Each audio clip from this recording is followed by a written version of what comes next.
If the truth be known, the shape of our new Buick Regal isn't new. Actually, it's something you probably tossed around as a kid. We made the nose low and the angle sharp to cut through the air efficiently.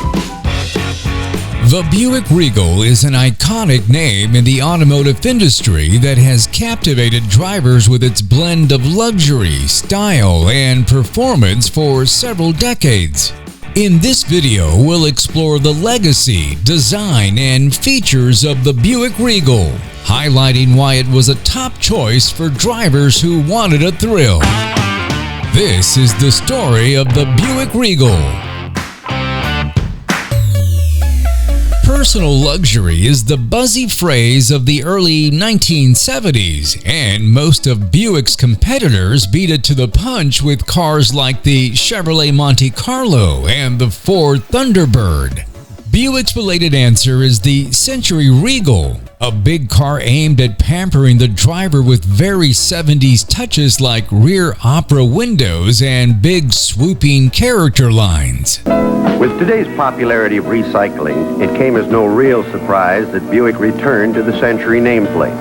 There's a total of 25 new model Buicks to choose from, and 9 of them fall in the intermediate or Century line. Interiors were generally more luxurious than lesser Buick Century models, with wood grain trim on dashboard and door panels, along with door pull straps and bench seats with center armrests. For 1976 and 1977, the Regal Coupe was available with the SR option that included reclining bucket seats with corduroy upholstery.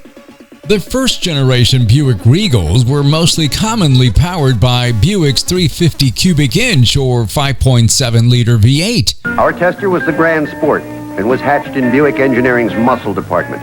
They promised us some excitement when we took delivery of the car, and much of it was caused by this 455 cubic inch high-performance mill under the hood. And the larger 455 cubic inch 7.5-liter V8 was optional for 1973 and 1974 models only. Today they have a popular success with their mid-size Regal, a solid value in the full-size LeSabre, a first-class luxury car in the Buick Electra, the turbocharged V6, one of the most innovative engines in the world. The second-generation G-body Regals were produced from 1978 through 1987. This generation put the Buick Regal on the map.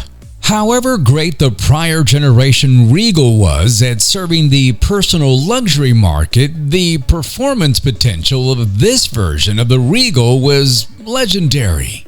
But let's talk about the pedestrian version first. For one, this Regal is downsized compared to its predecessor, following trends in response to fuel economy concerns. The standard engine is a V6 with optional V8 and turbocharged V6 variants in a few flavors of performance.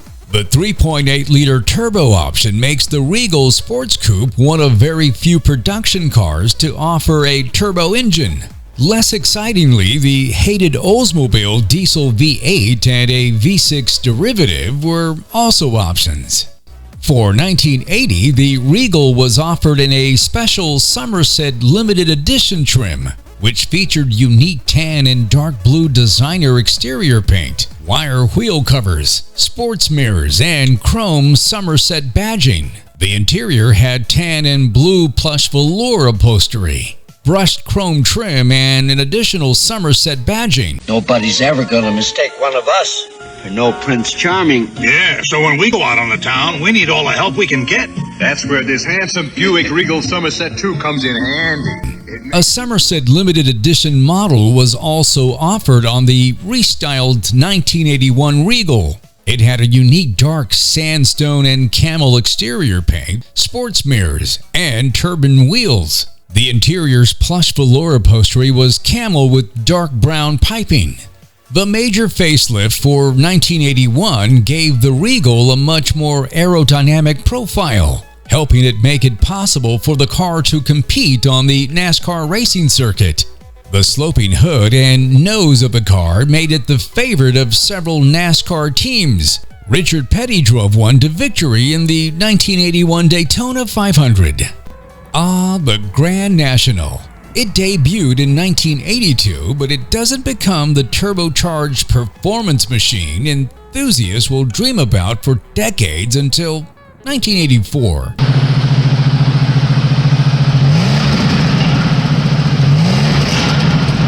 You know, these 1982 Grand Nationals were not painted black originally, which may confuse some. They all started out as charcoal gray Regals that were shipped off to a subcontractor for finishing. Originally intended for a run of 100 units, Cars and Concepts of Brighton, Michigan retrofitted 215 Regals with the GN package. 200 horsepower, no time for chrome. They can tell right away that it's bad to the bone. Buick Regal Grand National Coupe. Bad. For 1984, the Grand National returned, now in all black paint. The turbocharged 3.8-liter 231.3 cubic inch became standard and was refined with sequential fuel injection, distributor-less computer-controlled ignition, and boasted 200 horsepower or 140 kilowatts. A total of 5,204 Turbo Regals were produced in 1984, and out of that, only 2,000 of which were Grand Nationals. For the final year, 1987, Buick introduced the limited production G&X for Grand National Experimental at $29,900 or $78,018 in 2023 dollars. Made in partnership with McLaren Performance Technologies, ASC, Buick produced only 547 GNs with the interior trim package, which were then sent off to McLaren and upgraded into the Buick GNX.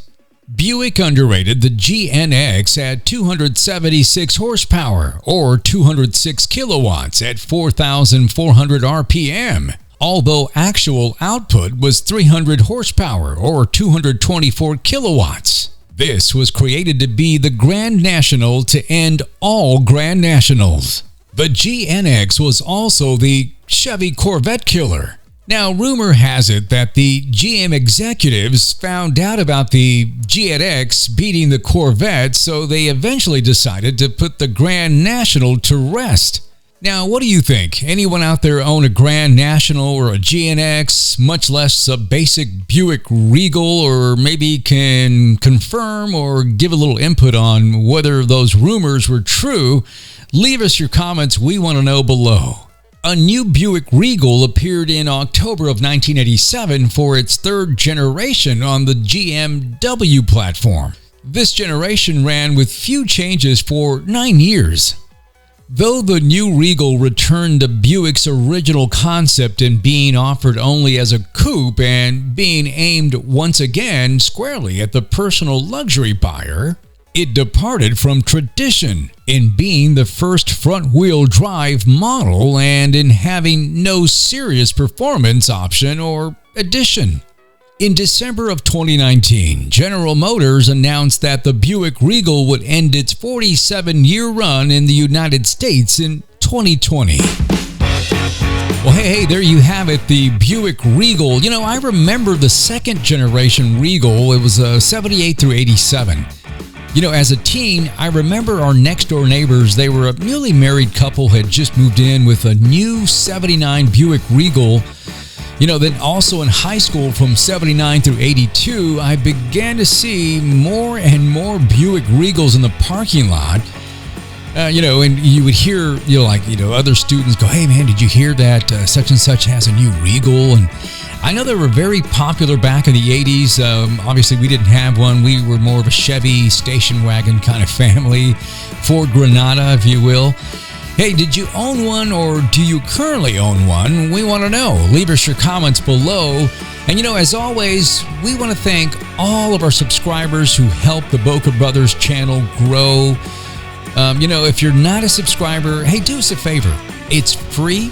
It ain't going to cost anything. Just hit the like button, subscribe, and hit the bell for future notifications. We promise we won't bother you. If you prefer, don't hit the bell. Just hit the subscribe button. That really helps us grow. Hey, this is Michael J. for the Boca Brothers YouTube channel.